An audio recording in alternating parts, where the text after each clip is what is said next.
This is Marketing Careers Uncovered, and I'm Dave Hayward.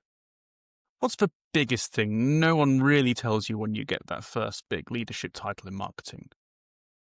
It's really that the hard bit isn't doing the job. It's getting people both inside and outside your team to really take you seriously while you do it. And I really learned that myself the hard way. There was a time when I thought I was doing everything right, hitting the numbers, running the campaigns, sharing the successes. And still I had this slightly nagging sense that I wasn't quite being seen as senior as I would have liked. And it turns out, actually, I wasn't alone. My guest today is Louise Thompson, and she's a former PR and comms leader turned coach who's worked with a lot of really smart, capable people who've found themselves exactly in that same spot. People who've been promoted, even celebrated, but still feel like they're not really heard or have that seat at the table.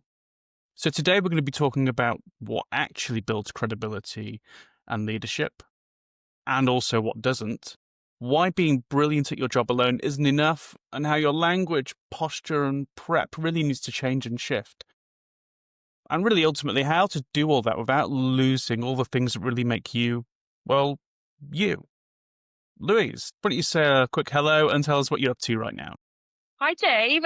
Thanks for having me on. So, as you said, I have worked in comms for probably far too long, more than 20 years. I've worked agency side and in-house. So I was latterly a comms director, and I learned a ton of quite painful lessons over the years. And I had a brilliant coach at some points that really helped me when I was struggling with some leadership issues. So then I retrained as a coach about 5 years ago now, classic kind of post-pandemic, what am I doing with my life kind of situation.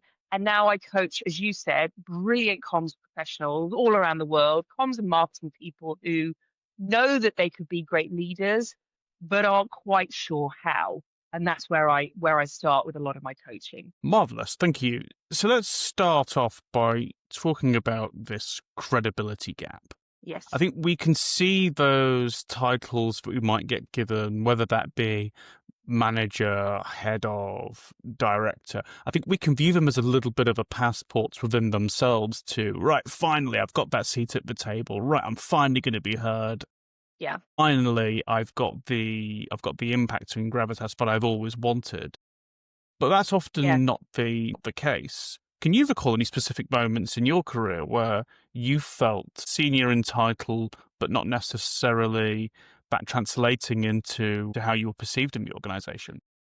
Yeah, it happens a lot, unfortunately. And that was one of the reasons I first started working with a coach. And I think my big realization, and this is what I work with a lot of people on, is that being functionally brilliant at your job is often what gets you promoted, but it is not then what people are looking for from you as a leader. Now, of course, you need to be good at your job. But what I mean is, I was a brilliant comms person, tactician, comms strategist. And that was one of the things that got me promoted into like more and more senior roles, like head of, even director of. But when I got there, I realized that actually that wasn't the job anymore. My job wasn't to do everything brilliantly. My job was to lead a team or teams of people to do that stuff brilliantly, to support the organization.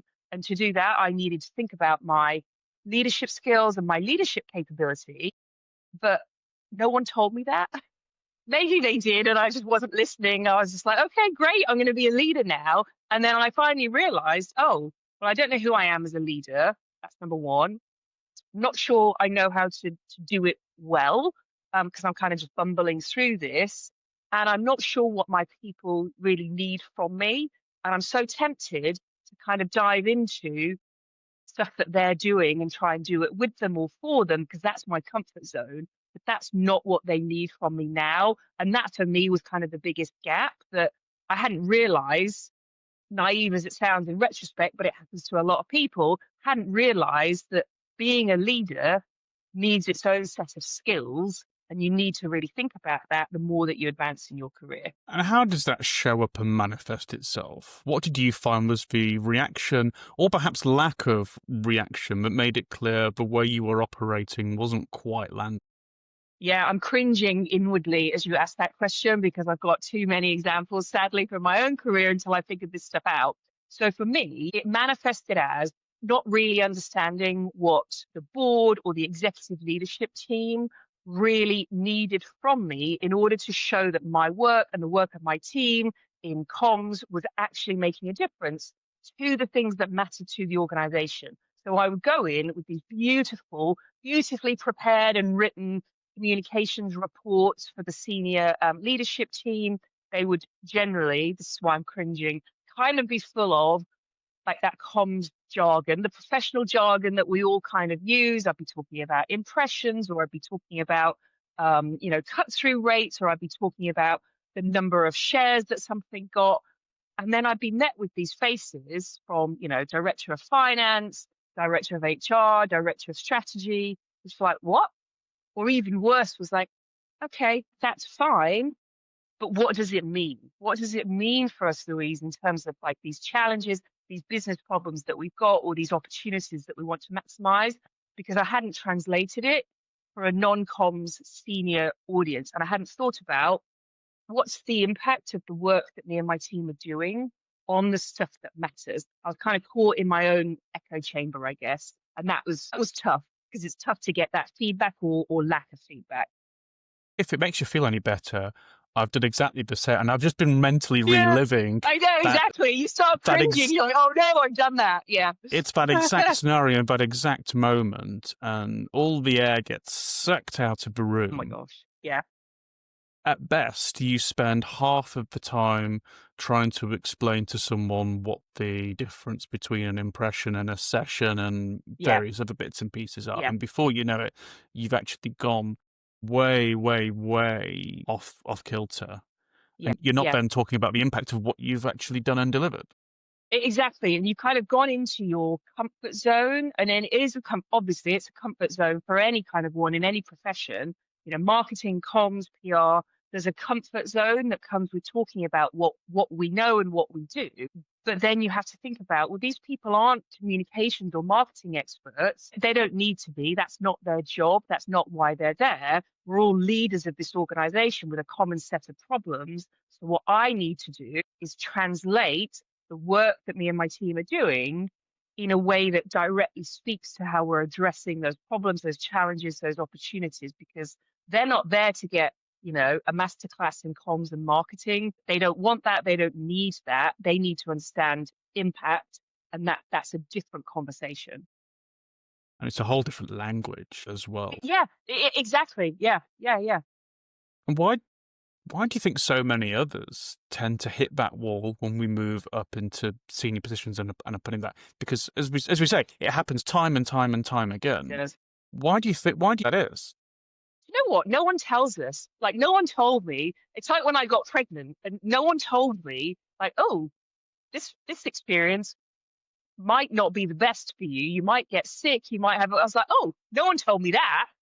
No one tells you when you go into these leadership positions, actually, this is what you need to think about. And this is the new toolkit of skills and insight and strengths that you need to bring to the table. Now, I say that no one told me because for me, I think what I really lacked was a kind of a mentor, and B, any kind of positive role models at that level in what I did. So corporate communications, because often comms leaders, we're not right at the top of the organization. Definitely an argument for us being there, but it's hard to get there. So I didn't necessarily have people that I could look at and say, oh, that's how you do it, or that's how I'd like to do it, or that's how you do it. Let me take some cues and apply it to, the way that I would like to lead. So I didn't necessarily have a kind of a great picture of what good looked like. And I think I just made a ton of assumptions about what the role was, which was, well, I just need to keep being brilliant at what I do. But again, that's the shift, isn't it, into real leadership, particularly at an organizational leadership level. It's not about you doing everything brilliantly because you can't, you'll burn out, you can't do everything. It's about you leading the right people to do the right things for the right reasons, and then having the right conversations with your leadership team so they understand the impact you're having. And that's a whole other ball game. Yeah, and I had a slightly different experience in some of my earlier roles, and I had some really good role models. Yeah. But the problem was they made it look really easy, Yeah. and you saw the outcome Yeah. of when they would go and present and when they would talk to people. So I got some insights slightly into the types of cues and language. But what I really underestimated was the amount of behind the scenes Yeah. Oh work my that's gosh. done to Yeah. build coalitions of people. And it wasn't until much later that I realized actually the meeting isn't Yeah. where decisions are made. That's almost a piece of performance theatre. Actually, Yes. Yes. the Yeah. real work is the 4 or 5 conversations Exactly. beforehand to get Yeah. everyone on side. Yeah. That was, do you know what? That is huge for me. And I'm so glad that you brought it up because that's another thing that I didn't realize. So again, using my example, I would trot into these executive leadership meetings with my beautiful comms report, but I was landing it cold until I learned that that's not the way to do things. That's not the way you're going to get a good discussion and get decisions kind of made at that level. So then what I learned, exactly as you said, is what needs to happen before the meeting. And that is the critical bit in terms of engaging your stakeholders, understanding, kind of gauging the temperature in terms of where they're at with the work that you're doing or what matters to them, what's keeping them awake at night, what are they most excited about, what are they anxious about, and meeting with them if you can for that meeting to kind of say, hey, I'm going to be presenting this. These are some recommendations. I want to land these with you because I'd love to get your thoughts and insight. Maybe it affects the work that you're doing in some way or reflects or supports it. I really want to get your take on it. Also, equally, if you don't agree with what I'm saying in here, I'd love to have that discussion because it's a valuable discussion that's going to help us when we get into the room. So that was a really hard lesson for me. And that is something that I don't think is that visible actually, because it's, as you said, it's kind of behind the scenes. It's not that visible to people coming up in the ranks. So you don't know unless you've got someone saying, this is how it's done and this is why. And your first experience is treating the meeting as the discussion point and then watching everything Yes. fall around the room like dominoes. Yeah, no, exactly, exactly. Or, worse, you're landing this report and you think it's going to go swimmingly. And then you either get complete disinterest, disengagement, or you get people saying, excuse me, what is this? Where has this come from? I wasn't aware of this. And immediately you've alienated your key stakeholders. Ages ago, somebody told me about this beautiful Japanese term called Nemawashi. And Nemawashi is the art of kind of exploring the root system of a tree. So before you move a tree, you kind of have to dig into its roots and kind of dig around and kind of understand how everything is connected. Makes total sense. And that's what this is. That's what you're doing when you're having those kind of pre-meetings before the meeting. You're exploring your root system, your stakeholders, you're understanding the context and addressing any kind of issues up front, all that kind of stuff, help you have a more constructive and valuable discussion and decision in the room. So now we've established that being good at your job opens the door, but doesn't Yeah, necessarily equal credibility once you're in. yeah. If we think of this like a puzzle that's missing a couple of pieces, what are the pieces that are missing that helps me go from delivering tactically to being seen as a leader, an expert in my field? I think the huge thing for me, and you'll know this as a marketing leader, is moving from your outputs, so the activity that you're delivering. So earlier we were talking about, okay, the difference between impressions and visits and all that kind of stuff, moving from outputs to outcomes. And that's the biggest single shift that everybody working in comms, PR, marketing needs to make and understand if you want to get to that leadership role and start being seen as credible and strategic. So what I mean by that is we often talk, present in outputs, which basically reads like your to-do list. So, for example, this month we launched this product, we organized 5 media interviews, we had 2 product reviews, and we got, X number of shares off social media. Those are outputs. You're telling me your to-do list. You're telling me what you've done. You are not telling me how what you've done has actually had an impact on the things that I care about as a senior leader, which is a successful launch of that product, which means be different things for different companies and organizations, obviously, but it may mean establishing ourselves as a leader in that category, an early mover, an innovator, clearly, product sales, product awareness, competitive positioning. Those are the things that I care about for the growth and the health of my company. So talk to me in a way that joins the dots between what you've done and how you're supporting those outcomes. And we are supporting it. Of course, we're doing that work, but we forget to articulate it and we forget to join the dots.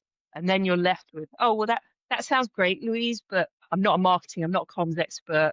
I don't really know what that means. Tell me what it's doing for my business. Yeah, and one of the things that I've found as well is that sometimes it's not always helpful to shift solely over to outcomes because there are always Interesting. one Yeah. or two people who really want to delve into the detail and really want to understand. So there is a piece of knowing your audience around the proverbial table and tweaking and tailoring how much you might present and how much you might give them to suit those individual styles. Yeah, that's a great point, actually. But as you know, sure, you've had so many of these experiences because I have. Everyone's a comms expert. Everyone's a marketing expert. It's easy. Just give me the detail because, I'm really good at this stuff. It's like, oh, are you? Are you?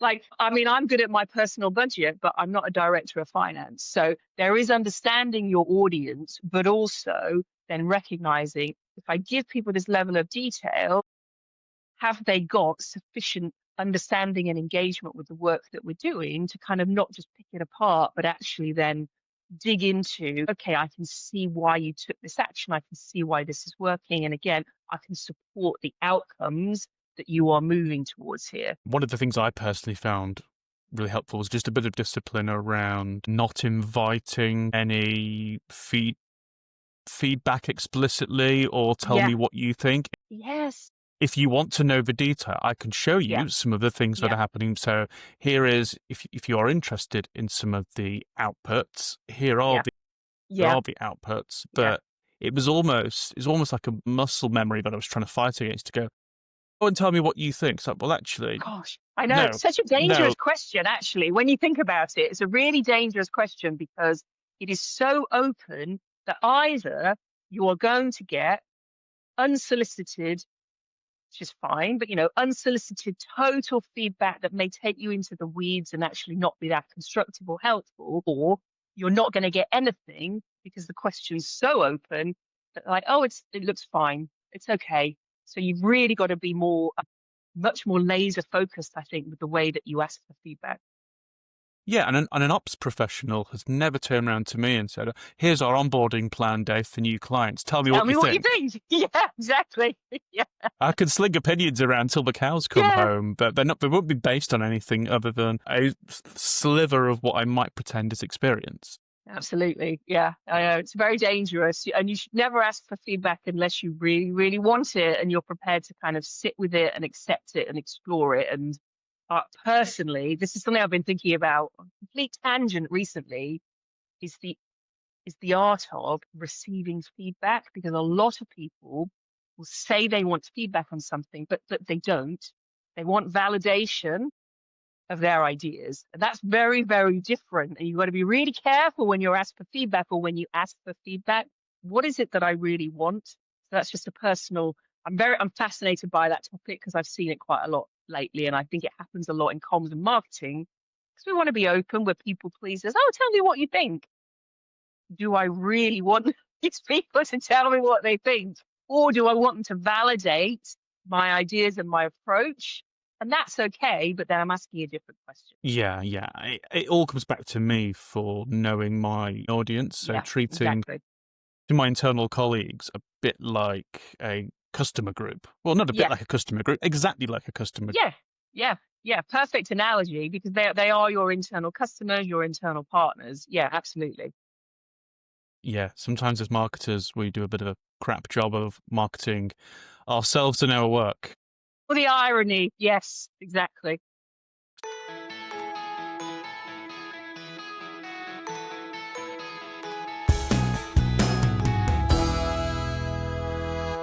So just to give you a little bit more PTSD, I'd be really interested to understand in those early leadership years where Mm, you were focusing energy and effort goodness. that looking back actually wasn't really helping in that effort to build the credibility that you needed. Yeah. I learned so many very painful lessons because I actually became a manager and a leader pretty early in my career, like in my mid 20s. I worked in a PR agency. That was where I kind of got my start in my career. I did kind of the first half of my career agency side. And again, I felt like I was kind of thrust into it.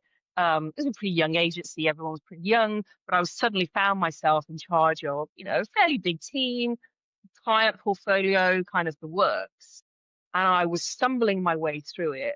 And one of the biggest mistakes I made with my team, but it also sent the wrong message to my leadership team, was to be, and I will admit it, and everyone that knows me from back then will say, yes, you were. I was the biggest micromanager that you could possibly imagine. I mean, that I do get shivers when I think about my behavior.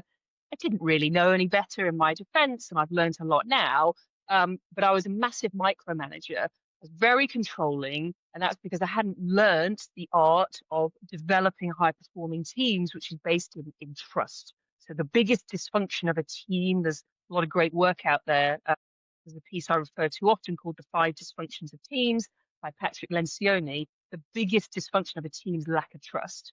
And that was where I was kind of sitting. I didn't trust my team because I didn't trust myself as their leader to get the best out of them. Very controlling, very micromanaging. It was a very unhappy experience for everyone involved. And at a leadership level, what that did, unfortunately, was send a message to my leadership team that because I didn't trust my team, I didn't trust myself to lead them well and to lead them to high performance and to the right outcomes. And then they saw me trying to kind of run around and, put my fingers in all these pies and trying to do everyone's work. And they're like, Louise, that's not what we need you to do. So you're not being effective as a leader because you're playing at this kind of tactical level, trying to do the work that your team is doing. And it was a massive, massive mistake that I made. And I learned some really painful lessons from that. I'll tell you one of them, which is, this actually happened to me. Worked in a PR agency. It was nearly Christmas.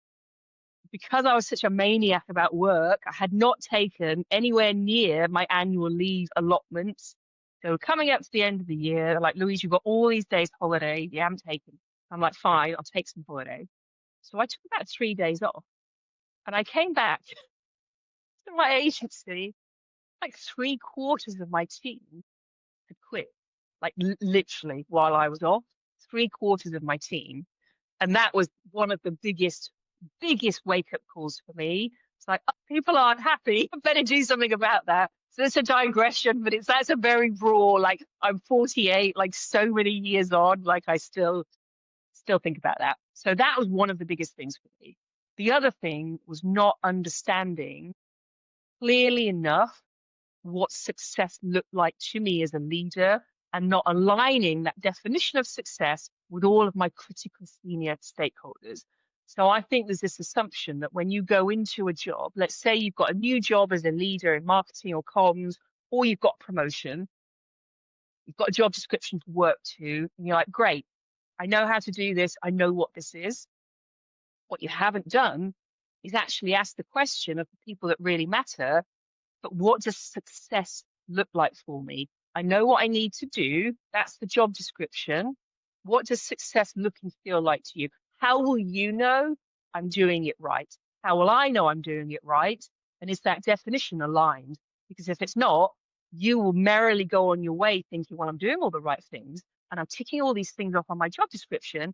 And then you get to the end of the year and your boss or the CEO is like, well, we kind of hoped for more.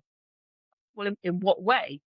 And then they suddenly tell you all of the ways in which you could have been more successful, but you could have prevented that a year ago by having those conversations. So I think that's a really it's a step that a lot of people miss because it doesn't occur to us because we kind of take for granted that we know what good looks like.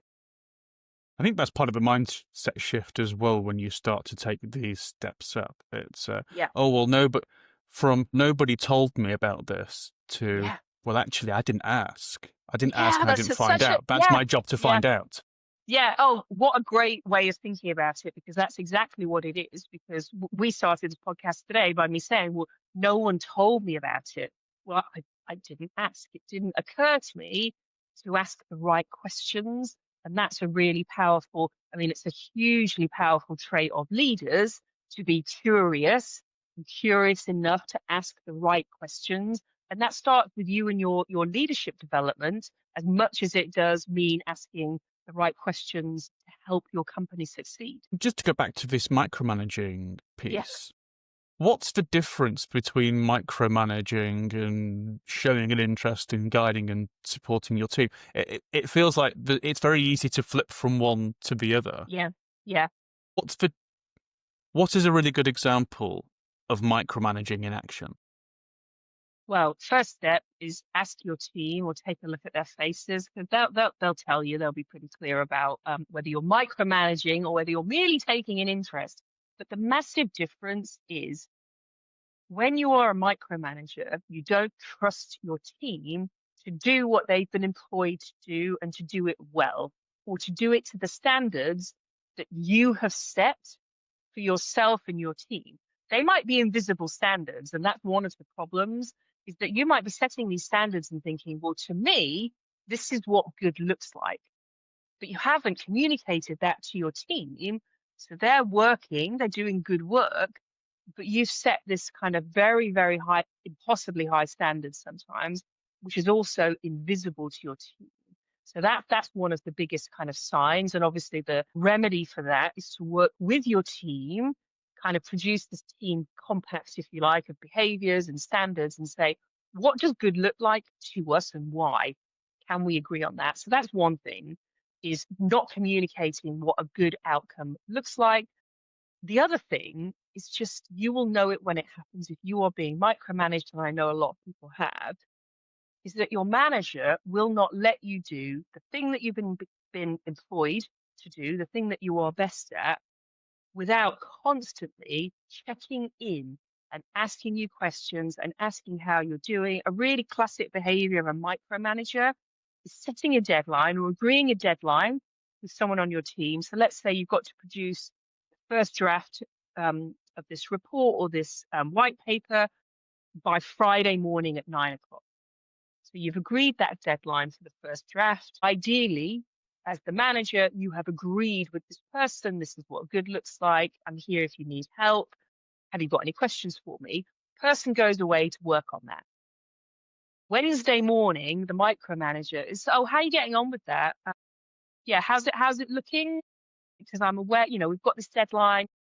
You're there thinking, as the member of the team, well, you gave me Friday morning at 9 o'clock as the deadline for the first draft. That's what we agreed. Why are you on my case on Wednesday morning? I told you if I had any questions or if I was going off track or I hit any roadblocks, I would come and tell you about them early. But I haven't done that. So that should be your sign that everything's on track. So it all comes back to this lack of trust, but constantly checking in on a deadline that hasn't yet passed. Classic hallmark of a micromanager. I used to do it all the time, of course. It's really hard to let go, though, isn't it? Oh Because my gosh, that's why. you Yeah, have it's so you have this difficult. nagging sense of, Yeah, of course you do. what if it isn't up to scratch on Friday? I've got to then present that to the CEO or the COO, and if it's not right, then I'm going to look stupid. It's really hard, isn't it? How did you actually start to let go?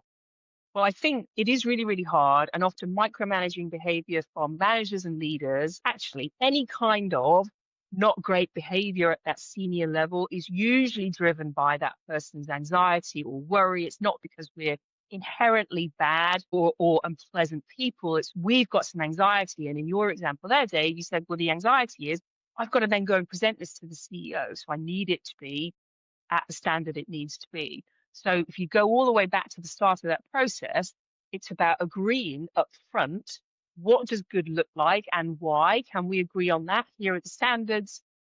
Here's the best practice. Here's some examples of stuff that I think is good for you to look at. All that kind of stuff is agreed up front. Then you set a framework. Let's say our deadline is Friday at 9 a.m.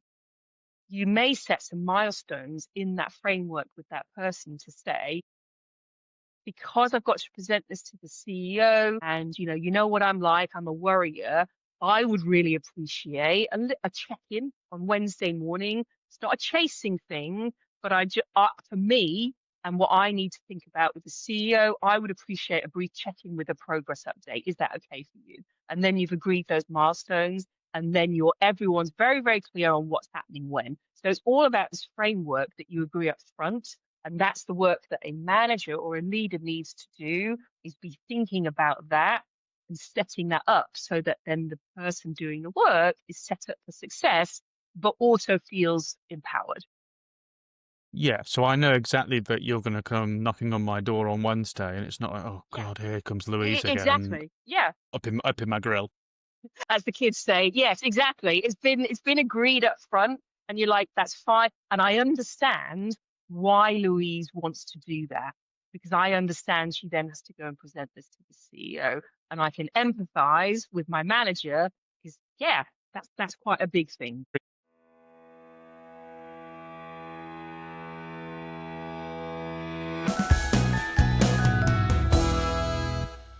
So now let's have a move on to the other piece that we Mm, touched on right up at the yeah. top. This idea of it being a whole different language and needing to make a little bit of a shift ourselves. Again, I'm going to invoke a little bit of PTSD from you. Can you remember and recall when your language specifically wasn't landing with stakeholders and how you had to start making a bit of a shift and what that looked like? I think there were two things that really, really kind of hit for me when I understood that I wasn't doing it right. So, number one is what we talked about earlier, because my language was full of outputs. It was full of the stuff that me and my team had done, our work product, our kind of to do list in report form. That was how I was presenting to senior leaders around that table, instead of saying, here are the outcomes that this project is here to support. Here's how the work that we did supports those outcomes or has made progress towards those outcomes. Here's the data that backs that up.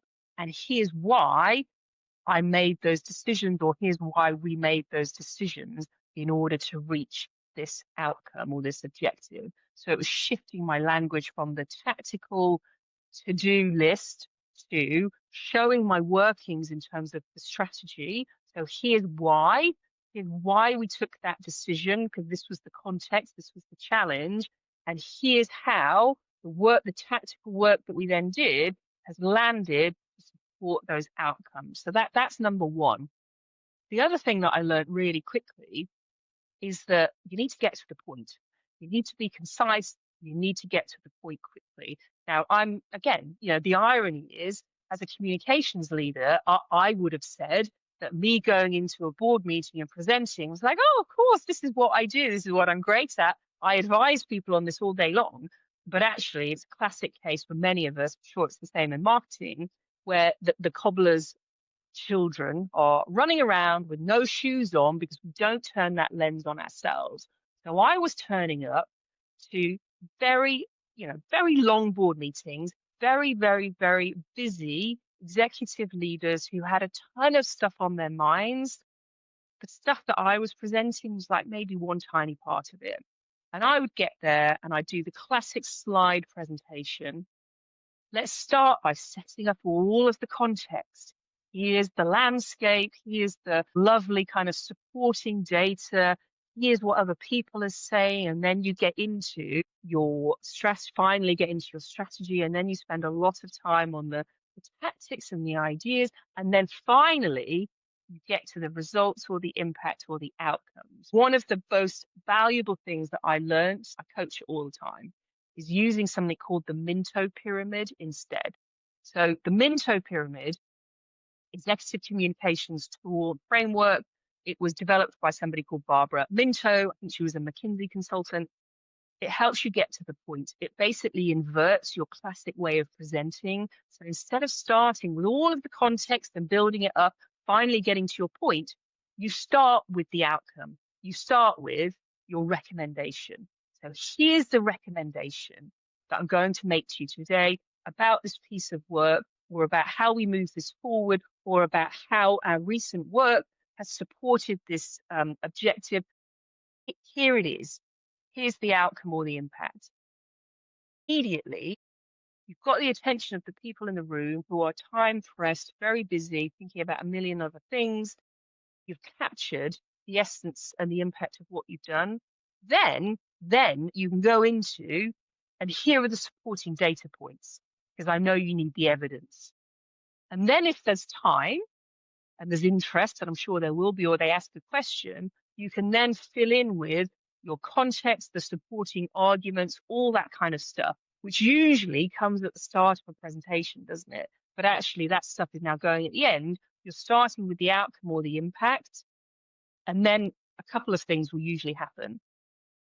If your agenda slot on that meeting, often happened to me, I thought I had half an hour, but I was shoved at the end of the agenda. When you finally get Always there, happens, especially in always marketing. happens to comms and marketing, always happens.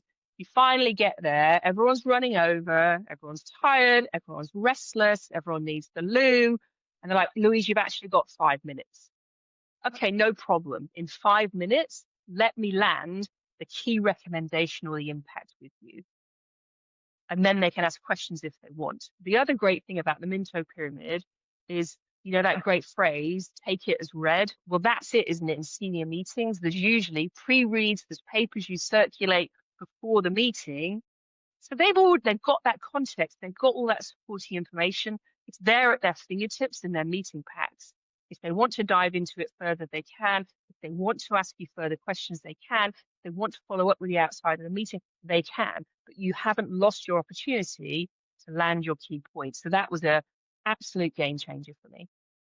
If they haven't read it, it's not on you either. Well, exactly. And then, you know, they can ask questions all day long, and it's, you know, you've got their interest, you've got the answers. It's not that you haven't got all that work there. You have just repositioned the way that you're presenting it and the order in which you're presenting it. So it's really interesting here, because what you're not doing is you're not completely dispensing with all the background info and detail. And this is the trap you can fall into when you observe someone who's really good at this and go, oh, well, they just turned up, gave a bit of a high level overview and round of applause all round. Aren't they? Yeah. Aren't they wonderful? What you don't see below the surface is that actually the hell of amount of time and effort that's gone to making sure I've got everything I need in my back pocket. So someone pipes and says, yeah, but what does that actually look like in practice? They're not then left flying going, oh, well, I don't have the detail. Because not having that detail when challenged and asked can be just as credibility busting as speaking the wrong language in the first place. Yeah, and in this case, you've got, you know, if you ask that question, great question. I've got it here. Here it is, like in the pack, and we can go into it now. I just didn't want to miss the opportunity to land this with you because it's so important, because I really believe this is going to help our organization. The other thing, of course, that you've done, we're connecting the dots of what we talked about today, is that ideally before that meeting, you've also done your pre-engagement with those critical stakeholders, haven't you? So again, you're not landing these things cold. You've done your pre-engagement. They've had an opportunity to ask some of those questions perhaps, or maybe even challenge some of the stuff that you're saying, or say to you, oh, that's great. You know, I'm going to support it in the meeting because I really think it's good work. So again, you're not surprised. They're not surprised. You are making the most effective use of the time you have available. Good. So let's try and give someone a little bit of the cheat code now. What in your experience, what have you found that senior leaders, so we're looking CEO, CFO, COO, etc., what do they tend to care about most? I know I'm being quite broad here deliberately. Yeah, they care most about how anyone on their team or on their senior team in any capacity is going to help them solve the problems that keep them awake at night, or help them maximize the opportunities that get them excited to come into work and lead that company or organization. That is what they care about most. It doesn't matter what level, you know, what function they're leading, if they're the CEO, if they're the finance director, whatever. That's what they care about. So you then have to switch your mindset to being, well, I'm now one of them. I'm a leader too, and I care about these things too. So if we're on the same page here, I'm going to dedicate all of my time, energy, focus, skills, expertise, resources into making those things happen or into minimizing or mitigating those challenges that are keeping us all awake at night. So I would say that is by far the biggest thing to understand. If you want to be an effective, credible leader, you work in marketing, you work in comms or PR, is to understand that's the job and that you should all be aligned on what the problems are, what the opportunities are, and then spend all of your collective time, energy, focus, skills, resources on those two buckets. And more often than not, they tend to be far more commercial in nature. So, Yeah, and what I mean by that is sales, revenue, yeah, profitability. yeah, Really important. Things that actually help the business pay the bills and, frankly, keep you in work.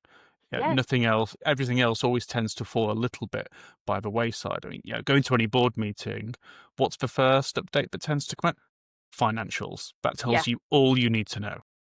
Yeah, always, always. But I remain very proud of the fact that I was often very successful in my director of comms roles in getting comms like way up the agenda and sometimes opening the meeting with a strategic comms update. And this is particularly helpful actually if you do so marketing or comms, if you are working on something that has the potential to affect or support the organization in a huge way, go and make the argument for you coming much further up that agenda, because then what you can do as a leader is also give everybody that working, that operational context and kind of set the scene for the other decisions or discussions that might need to be made. So my example was always in I worked in the NHS as a director of communications. We were leading a massive organizational change, huge. So my argument was, well, comms and engagement needs to start this meeting because without that, without engaging people, all of the people that we needed to, the general public, patients, staff, MPs, local media, without communicating our strategy clearly, this will fail. That's where it needs to start, is there. And it worked and everyone was on board with it. So I think you can make those arguments for yourself if you are clear enough about how your work aligns with those outcomes.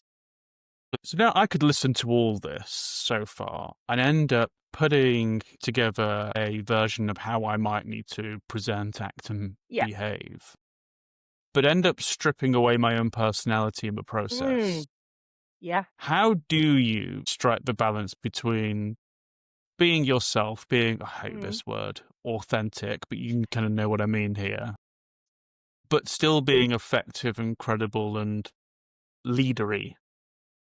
Yeah, exactly. And the thing is, we're not robots yet. I can see the Daft Punk album cover, by the way, behind you. Speaking of robots, but we're not robots. We are human beings. So that is exactly where you need to start from. One of my mantras is to speak human. Remember, you are a human being. You are leading and working with other human beings. Speak in a way that actually connects with people. So strip away the jargon. That might be your comfort zone, but kind of strip that away and just talk in a very clear human way about the challenges you're facing, about the opportunities that you are there to work on or maximize. Use human skills and strengths like curiosity and empathy to actually connect with and understand what other people are facing, dealing with, what they're excited by, how you might need to support them. So that for me is the biggest way of kind of retaining your sense of self, is just remembering that. But it's easy to kind of say that. It's actually a lot harder when you feel a lot of pressure to be a certain way or maybe to perform, a certain way in order to be credible. Actually, what you need to be saying to people is, this is who I am and this is what I bring to the table and this is why it's so valuable. And you're going to see that reflected in the way that I lead. So I always ask people to identify their values. Like, what are your values and how does that translate into your behaviors? So some of my values are, integrity. I'm very passionate about what I do. I'm very creative. I'm very curious. So it's certainly translated into the way that I led communications. translates into the work I do now as a coach. People can see that in the way that I approach things and the way that I behave. Unless you know that about yourself, you're always going to feel as if you're kind of faking it or masking who you really are. And that is exhausting and draining and doesn't go well for anybody. Actually, what that helps me to understand here is that when we were talking about language Mm, earlier, mm, actually, we were talking about being more outcomes focused, yeah, not completely riding roughshod over your whole way you speak or the way you articulate things. exactly. Yeah. I've seen all too often people inhabit these sort of split personalities where I'll have a one-on-one conversation Yeah. with them and we'll talk like a normal human being. And I remember that someone once in a meeting thanked me for my engagement. It was No one really, speaks it like was that. Yeah. really bizarre. Yeah. Yeah, very, very, very weird. And then you go home at the end of the day, and it's like, version of that person did I get, and why are there two versions of this person? Now, what I always say, of course, is that you have to be yourself equally. You are a leader, you're in a leadership position. So it's about bringing the best of yourself to the table. And that also requires you, again, being very honest. So leadership is all about self awareness and self knowledge. You have to be aware of, yes, your strengths, but also, if you push those strengths too far sometimes, they can start to work against you. That's called shadow strength. So I always use the example of me. I'm very passionate, and that's a great strength. It's a great asset. I'm really passionate about what I'm saying, what I'm doing. If I push that too far, it stops being passionate, it starts being preachy, and I stop listening to everybody else because what I believe is the only thing that could possibly be right or true. So you've got to be really aware of that and kind of manage the dial on your strengths and focus on bringing the best of yourself to the table. So that doesn't mean not being yourself, but it does mean being aware of the context that you are in. That's really important. Who you're speaking to, what you're speaking to them about, and then how to kind of manage or balance, your authenticity with your credibility and make sure that package kind of comes together in a really good way. Yeah, that's some really, really sound advice. It's hard to do though, but you've got to start with being really honest about who you are. Yeah, yeah, very good. Okay, so now I want to get really specific Yeah. and speak to those thousands, if not millions, of people stuck in that credibility gap. Yeah. Where do we start? What's one small shift that you've found that's made the biggest difference for people that you've coached over the years? So the biggest and simultaneously, one of the biggest things you can do, but one of the smallest steps you can take is actually just to take half an hour by yourself to really reflect on who you are as a leader and how you come across to others. So the question that I often ask my coaching clients is, what do you think it's like to be led by you? What do you think it's like for other people to be led by you? And that's a question no one ever asks themselves. Sometimes we ask other people if we do like 360-degree feedback, that kind of thing, but we don't ask ourselves. You've got to be able to ask yourself that question and sit with it honestly. Because if you're honest about it, you will see some good stuff in there, but you will also start to recognize, when I do that, probably that's not great for the person I'm speaking to. Why do I do that? Well, I do that because I'm anxious about results. So I'm a bit more controlling than I would like to be. Okay, what do I want to do about that? So start with that question. What's it like to be led by me? Get really honest with yourself. And then you can start to think about, if I know this about myself now, what are small steps or small changes I might want to make? The other really practical thing is what we've talked about throughout our chat today, which is shifting your language from outputs to outcomes. That's one of the biggest single kind of practical, tangible things that is going to help you be seen as a credible leader. I'm not going to talk you through my to-do list. I'm going to talk to you about how the work that we're doing is supporting what you care about for your company or organization. And there's some things that you can pick up and start doing and trying right now, right this second. Exactly. Don't Yeah. wait. I always say to people, like, coaching, it's not therapy. It can feel very therapeutic, but actually it's really practical. So you need to walk away from a coaching session, certainly do with me, with some practical steps that you can start taking right now. They don't have to be the big, massive changes. What small step can I take now, today, this afternoon? And then how can I build on that? And that's how you start to get there. And now if I can squeeze just one last piece of Please. advice out of you, maximum value here. What do you say to someone who's just landed that first head of or manager role and already feels like they're drowning and not quite cut out for it? Yeah. I would say give yourself some grace. Recognize that you are not the first person. You won't be the last to feel that way. I definitely felt that way. And you're not alone, even though you might feel alone and isolated and you're the only person going through it. So that's the first thing. The second thing I would say is start talking to people, because when you feel that way and you know what it's like, I tend to kind of retrench. I'm like, I've got to show up as a leader, so I can't show anyone that actually I've got these questions or I'm feeling anxious. But of course you can, because by doing that and being a little bit vulnerable, you're actually going to open up to other people. They're going to give you advice. You're going to show that side of yourself, show that you're committed to learning and growing and that you want to get it right. So it might be your manager, it might be a mentor, it might be a peer, it might be a friend, it might be a coach.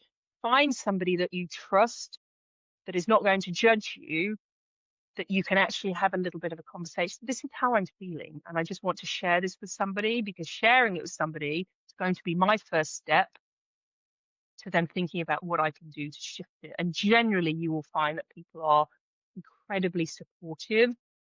You just need to ask, or you just need to share those feelings in the right way. It's lots of stuff to really think about there. And some things that are really pulled out for me personally is that wholesale shift from output to outcomes. Yeah. Really understand that language shift. And I Yeah. really liked that concept, Nemawashi, exploring like the root system of a tree. I think we can sometimes underestimate the extent to which politics and relationships really color everything that we do.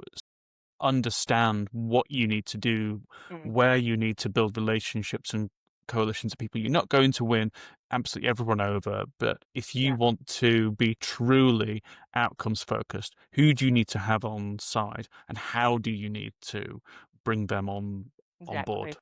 Yeah, exactly. That to me is like, if somebody had helped me understand that up front, I would have had a much smoother journey as a leader. So that's a really valuable thing that you can pick up and again start applying today in your role. Brilliant. Well, thank you so much for joining us today, Louise.